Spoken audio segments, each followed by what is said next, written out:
Okay, just like multiplication has multiple methods that we can see it and visualize it, division also has similar methods that allow us to see how division works itself. The first method that we'll look at is called the set or the partition model.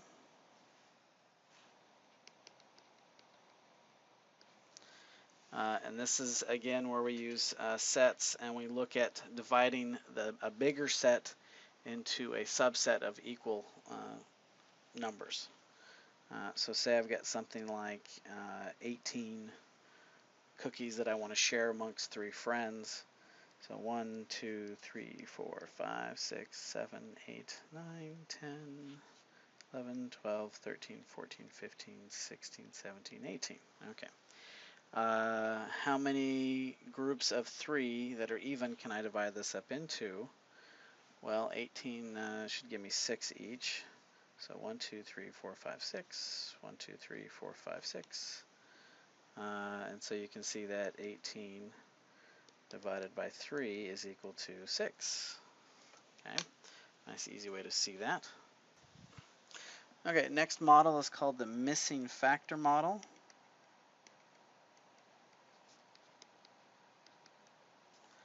And then this is where we take a division problem and we translate it into multiplication problem and allow students to think about what's missing in order to make that statement true. So going back to the 18 divided by 3, so if I want, sorry, a little advanced for us yet, 18 divided by 3 is equal to some number.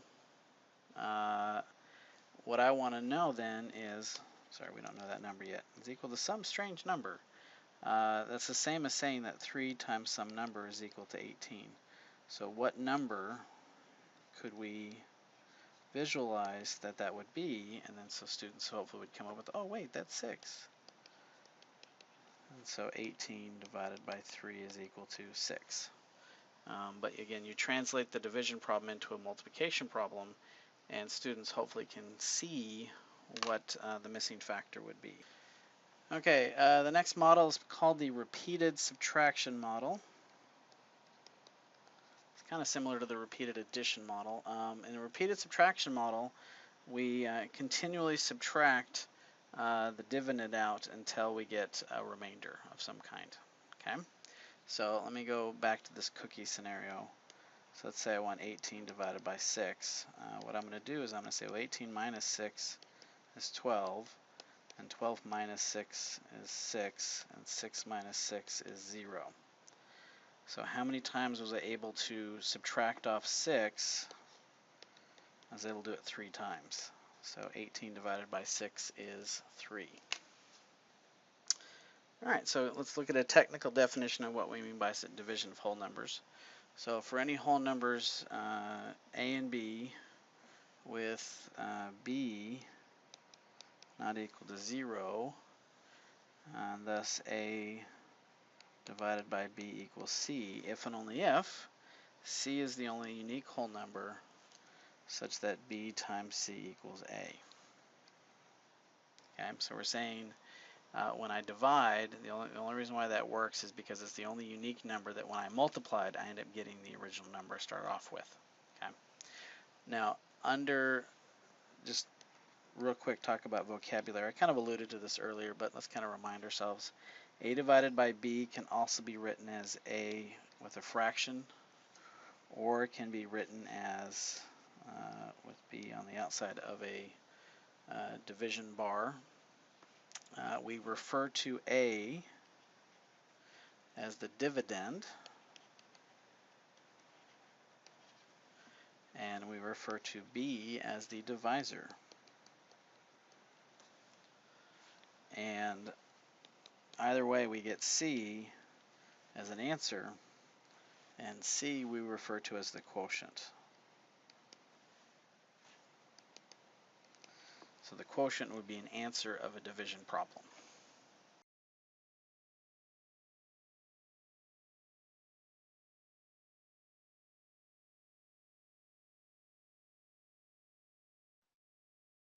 All right, the division algorithm is given any whole numbers a and b, again with b not equal to 0, there exists a unique whole number q, referred to as the quotient, and a remainder such that a equals bq plus r. In other words, I can always divide, and I'm either going to get a remainder of 0 or I'll get a remainder of something, and that number, that remainder, happens to be less than or equal to b. I'm sorry, happens to be less than b. Strict guarantee on that. All right, so let's take a look at the division algorithm in practice. Let's take a number, 123, and divide it by something, and we'll give you the dignity of telling you it's got a remainder of 13. What are the possible divisors? Okay, so the formula again says A equals BQ plus R, and in this case I know 123. I don't know B and Q, but I do know R is 13. So what I want to do is I want to figure out what the possibilities of B and Q are, so which means I'm going to subtract. So 123 minus 13 has to equal this product, so that puts it at 110. Okay, so then I want to see what possible divisors of 110 there are. What factors of 110 could I possibly get? So we're going to start with just something simple like 110. 1 times 110 could work. 2 times 55 could work. 5 times 22. 10 times 11. I'm just making a list of all of these. And then to pick which possibilities are reasonable, I want to remind myself that according to the division algorithm, it's that 0 is less than r is less than or equal to b. So the remainder being 13, it's got to be something bigger than 13. So what numbers fit that category? And either 22, 55, or 110 are the only things that we could possibly get. So those would be the only values of only possible. So in other words, it's going to be one of those three numbers. So the 10-11 combination wouldn't work as far as what B and Q could be. So possible divisors 110, 55, and 22.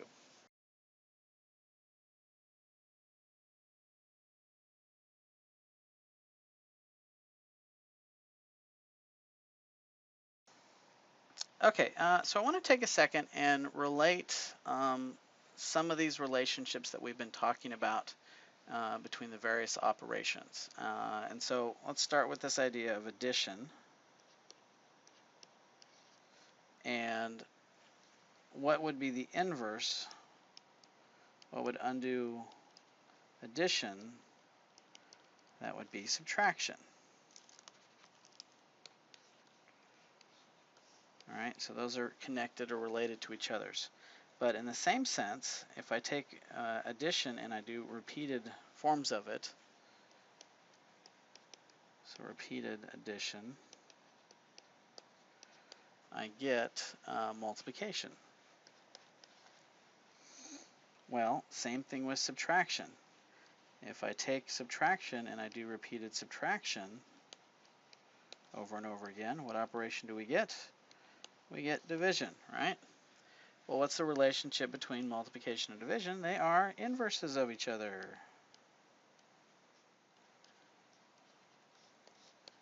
Okay.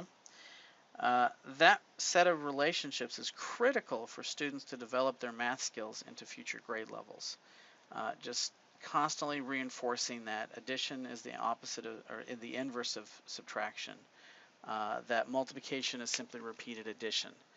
Anything you can do to get this image in students' heads and just get them to retain that, it's going to help them be more successful further on down the road. Okay, so let's want to address this idea of 0, and then we'll kind of throw in there 1 as a bonus. But I want to talk about what situations can we divide by 0 versus which ones can we not, and then try to give you some hints on how to make that make sense to students. So let's just say I want to take some number and I want to divide it by 0 versus 0 divided by some number. And let's just take 0 divided by 0. Okay. So this idea of 0 has been, division has been, was defined as repeated subtraction or dividing it equally amongst groups. So let's say I have some number and I want to divide it equally amongst 0 groups. Well, that doesn't make any sense. How can I divide? Why would I divide something among 0 groups? I wouldn't have any groups. It's like I've got 20 candy bars and 0 friends. How many does each friend get? Oh, it's sad, right? This is what we define as undefined. It is undefinable how many groups we would get when we divide by 0. However, if I have 0 friends and 20 candy bars, how many candy bars does each one get? This one we can actually get away with saying 0. And then 0 divided by 0 we also define as undefined. Okay, so the way I used to teach that, I would say any number divided by 0 is no way. 0 divided by any number is okay. Sometimes that helped.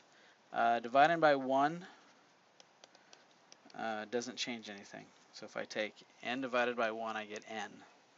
I've actually had a lot of students throughout the years have told me n divided by 0, well, that's just n. And I have to remind them that, well, no, that n divided by 1 is n. So it doesn't quite work that way.